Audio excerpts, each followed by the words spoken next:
Many of you guys at home tune into this show because you know I shoot straight. I'm not a liar. I'm not going to lie to you. I have no reason to lie to you.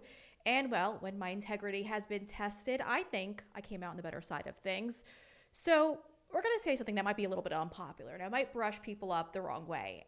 And again, I don't care.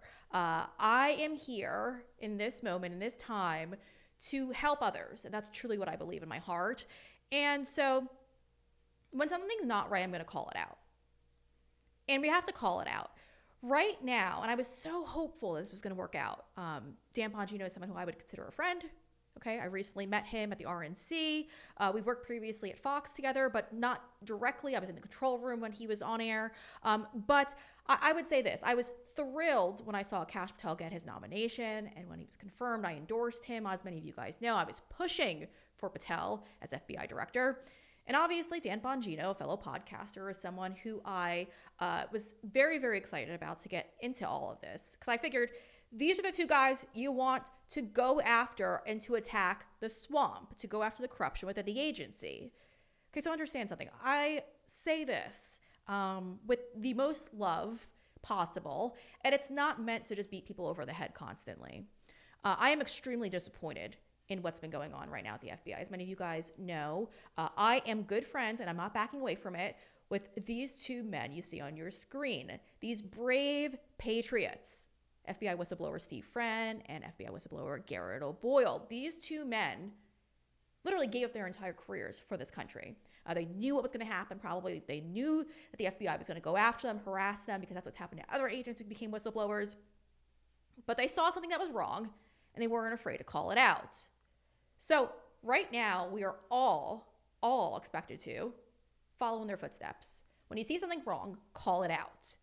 You know, House Republicans had no problem fundraising off of these two men's stories. They pushed for it in the midterms. And I think it also helped President Trump get back into the White House. But they've been abandoned. And it's unacceptable to abandon people in their time of need. These two men have, first off, Garrett O'Boyle is currently an FBI employee. He has just been unpaid. And it's been an absurd amount of time, years unpaid. And Steve Friend no longer with the agency, but he can't get employment anywhere because they've blacklisted him. And so these two men have been patiently waiting. And now if you follow them on X, it does look like they're pushing back a bit against Kash Patel and Dan Bongino, because those are two people who they thought were their friends. And sadly, it doesn't appear to be that way. Again, utmost respect for Dan Bongino. He gave up a lot for this position. But we're calling balls and strikes here, and we need to be transparent. I don't care whether this blacklists me from getting access, exclusives sent my way from the agency. I don't care about any of that. Folks, my career could be over tomorrow, and I'm not going to shed a tear. When Fox told me to get the jab or else I was done, guess what I did? I opted out of being done. I have no fear when it comes to this. I'm only doing this because, number one, love for country, but number two, I want to help those who helped us. And so we don't abandon people in their time of need. As many of you guys know, we had Ed Martin on the show. Ed Martin is somebody over at the DOJ who is a part of the weaponization investigations going on right now. He's President Trump's pardon attorney, and he gave me great news that I actually almost cried on air for. He told me that our two favorite FBI whistleblowers were going to have, at some capacity, they were going to be brought back in. We didn't know exactly where. He just said I was going to be very happy with the news to come. And I was ecstatic because Ed Martin, fighter, love him. And this was big news. Now, I knew that there was meetings that happened the day before. I didn't know exactly how those meetings went. But according to my sources in the Senate and other offices, it was going to go well. So we broke that story for here on the show. Let's take a listen in case you missed it. I just know that I can't trust them. And I can't trust them when it comes to their treatment, the FBI's treatment of whistleblowers. They did terrible things to whistleblowers. And now people want to say, oh, the whistleblowers were this and that and the other thing. I don't trust anything that I hear, except when you say they were under the Biden administration and it was the FBI. I don't trust it. And so that in particular with the Michigan situation is something that has to be remedied. And I believe it will. I wish it was faster, Breanna. I wish it had already been happened, but I've been on the job as a pardon attorney for about 5 days, so I'll get on it as quick as I can. I promise. Well, I appreciate that. And I also appreciate you bringing up the whistleblowers because, Steve Friend, Garrett O'Boyle, those are two men who I am trying to fight Yep, for and bring back into the agencies because these are I great know. men. And They are. the people I'm talking to are telling me that there's been false information handed throughout the FBI about these men, and they're trying their very best to go after their character. And I know that Dan Bongino and Kash Patel, obviously the director and the deputy director, are friends and they're allies as well. So I do have faith that they will make things right on that front. These two men need to be brought back. These are the type of people who could help you purge the corruption from these agencies, and so they should be at the forefront of all this. And Yeah, so I look, think it's crazy. I met about this. I met on this yesterday. I one of my day three of my my day four of my job. I met yesterday on this topic of the whistleblowers, and we're gonna fix it. And we're gonna fix it because these guys are patriots, and I can tell you that you mentioned Dan and Cash, that they're on our side. I mean, that there's things working through, and I guess I'll just say this. I have one speed, and my speed is fast, and so we'll get it worked out, and it'll be better for the country, as you point out. Highly trained, highly capable people that have gone through the fires. I'm working with a guy here who went through the January 6th stuff. He was targeted, and he's a first-rate guy. And when you've been through the fires, there's no comparison to people that have been through the fires. They're hardened, they're ready to do good things, and they love America. And so, we're working on it, and you're going to be happy, Brianna, and you're going to deserve a lot of credit. I'll come back on your show and say Brianna didn't give up on these guys, and that's why everybody remembered we got to come back and pick them up. So thank you for doing that. Again, not bashing Ed Martin here because that was the information that he had at his fingertips at the time. And I'm so grateful that he decided to break that on this show. But what happened after that? Well, not good, folks. Shortly after that interview happened, it obviously caught a lot of people's attention. It did go viral, and a lot of people were thrilled that these guys were going to get some job. We didn't know where. But they were going to get somehow work for the government. Unfortunately, that quickly was crushed. It wasn't Dan Bongino. According to my sources, it was not Dan Bongino. I'm just going to spit straight. I've heard from my sources, several people, that Kash Patel was the one who crushed it. I don't know how that happened because that wasn't the original message that was being put out in his office. We don't know, again, what capacity those two men were going to be brought back into the FBI or whether it was going to be the DOJ through the weaponization investigations. But we knew that there was going to be something done for them. But since then, since that story went viral, it's not Ed Martin's fault either. Kash Patel has somehow backed out of all of this. And I don't understand why, because Kash Patel is someone who has, prior to being sworn in, has been extremely grateful for those two men and their work. And suddenly it's changed. So what does one make of it? I don't know. I don't want to sit here and think the worst of people. I want to think that there is still some hope. Because it's why I endorse Kash Patel for the position. As many of you guys know, I don't put my name on the line for nothing. I'm not full of shit. I'm not going to lie to you. So it was extremely discouraging to hear the news that Kash Patel is the one who is now blocking those two great men from coming back. And at this point, it's over. It's over. And Steve and Garrett, it's at the point we're just asking, like, can you just take them off this blacklist and just let them get jobs elsewhere? Can you pay Garrett O'Boyle what's due and just let them go their own separate ways? Because we know that you guys just don't have the courage to do what's right anymore. This is the thing about these agencies, right? The FBI, when you come out, you go against it. They don't like it when you burn them. And so unfortunately for Garrett O'Boyle and Steve Friend, they have done so. And what happens? Well, people put things in your files because they don't like what you did. And, Garrett has been completely transparent with me. We've had him on the show, obviously, several times. And Garrett warned me, and even we broke the exclusive story, that there were subpoenas being issued after he came forward to Congress first. We heard the multiple layers of lies that the FBI tried putting against this guy right here on your screen, this patriot. We knew that they were requesting subpoenas. I believe it was Google was one subpoena that was issued out because they wanted access to his information. Apple was another one, and I believe X was another one as well. And we showed you those subpoenas on this show, and he came clean. But the Biden administration never filed charges against Garrett O'Boyle. So if there was any criminal activity that they were looking for, charges would have been filed because guess what? They wanted to go after anyone who was going against the machine. Okay, so keep that in mind. Garrett O'Boyle, never criminally charged with anything.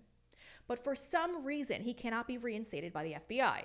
He can't even, while this investigation's pending for some reason, he can't even be paid. He can't even be paid, which isn't something that can't be done. According to lawyers I've spoken to, Kash Patel, as the FBI director, could actually allow him to be paid while this investigation continues to go on. But for some reason, he's not. He's continuing the punishment from the previous regime. Again, the guy who wrote the book on government gangsters is continuing to participate in the blueprint that was laid out prior. Don't know why, can't tell you why. Nobody will tell you why directly, of course. It's extremely discouraging. But I've spoken to people in the Senate, I've got sources over there, and they tell me there was intentionally things placed in Garrett O'Boyle's file to make it so that the FBI director could validate why he wouldn't bring it back on. This patriot, this guy you see on your screen, they are trying their hardest to not bring it back. And I can't tell you why, because the only reason is that bureaucrats put something in his file that makes him undesirable to bring it back in. And that's what they want. They want to send a message. Garrett O'Boyle will be that message. Marcus Allen was that message. Even though they settled with Marcus Allen, he still doesn't have a job, according to my sources. He wasn't brought back into the FBI. They won't let you back in. When you become a whistleblower, it's an X. You're done. Game over. This is the administration that's telling people to come forward as whistleblowers rather than leaking to the media. Look how they treat whistleblowers. Like garbage. They don't care. Nobody cares.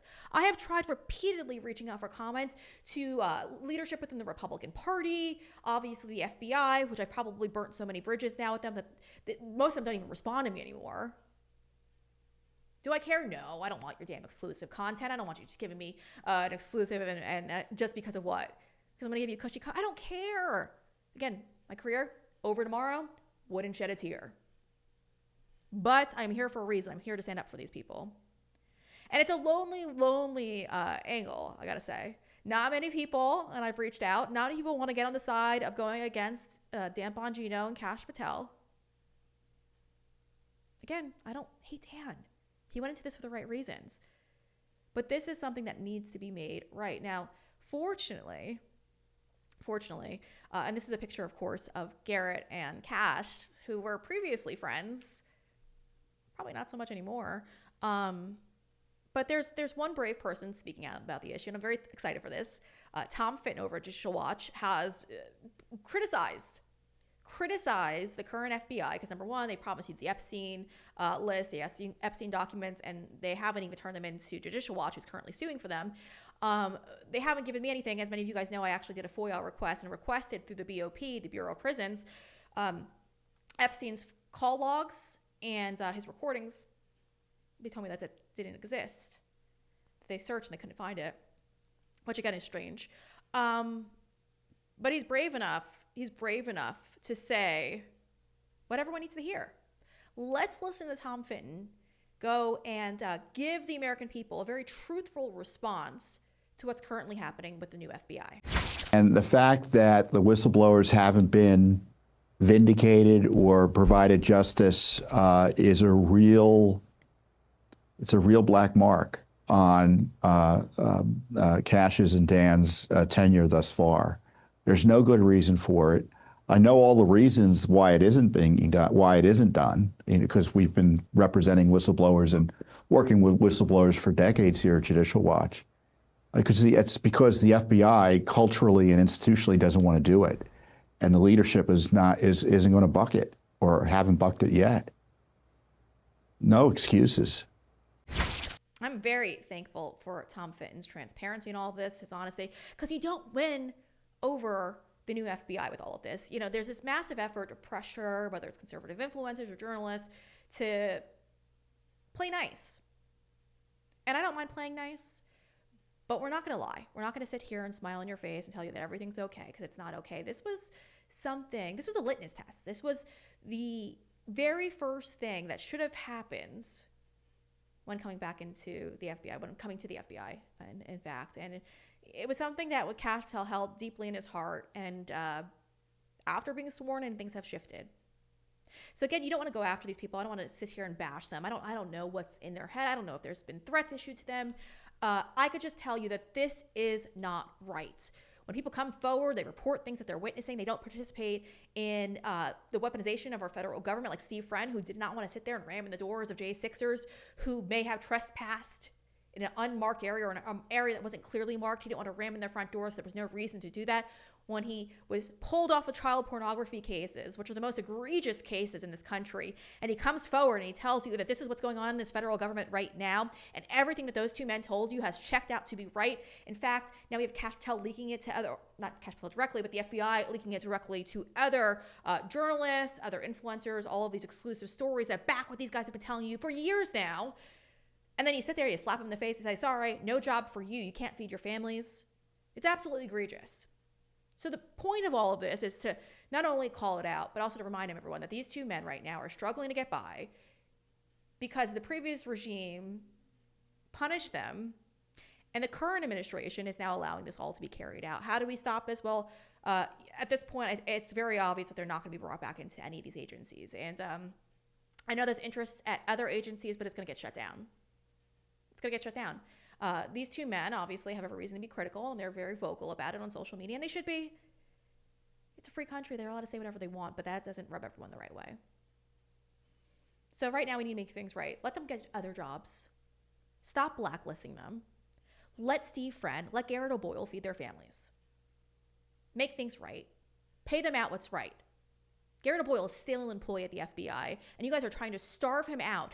These two individuals, who I still can't believe we're even here. I can't believe this is going on right now, are continuing the same punishment that was administered during the last regime. And you could literally and I've looked at the law, I've asked attorneys as well, they could pay Garrett O'Boyle while they vet all this, but they've decided not to. And we all know they're not bringing them back now. For something changed, and now these two guys aren't being brought back in. It's discouraging, yes. It's disappointing, yes. And I'm not going to back down. I don't care if any of these like little social media influencers want to come after me. Screw you. What's right is right. You know, all these politicians fundraise when Garrett O'Boyle and Steve Friend came forward, and now they're trying to abandon them. Now they don't care. They're no longer of use. All these journalists, all these talking heads on Fox News, other outlets, you had no problem having those two men on your shows to be critical against the FBI previously, to spill the beans on what was happening. But now that they need your help, where are you? Where are you? Well, I know where I am, and I'm standing beside these two men right here. They need to either be reinstated, which is not very likely at this point because some people had their feelings hurt and they're very upset about that. Toughen up, Buttercup would be my solution for them. But if you're too prideful to allow them to come back to their positions or to allow them to work at the DOJ potentially and helping purge all of the weaponization stuff out, then make things right. Pay them out and take them off these blacklists, which are preventing them from getting hired at other agencies. I mean, see if we can't get a job as a sheriff or at a sheriff's department. At a gas station. He applied to work at a gas station. He was turned down. So we need to make things right. And whether you stand with them, I stand with them, or if you stand against them, I'm going to continue calling it out. So many journalists are really just afraid to cover the most important stories right now in our country. Well, I'm fearless.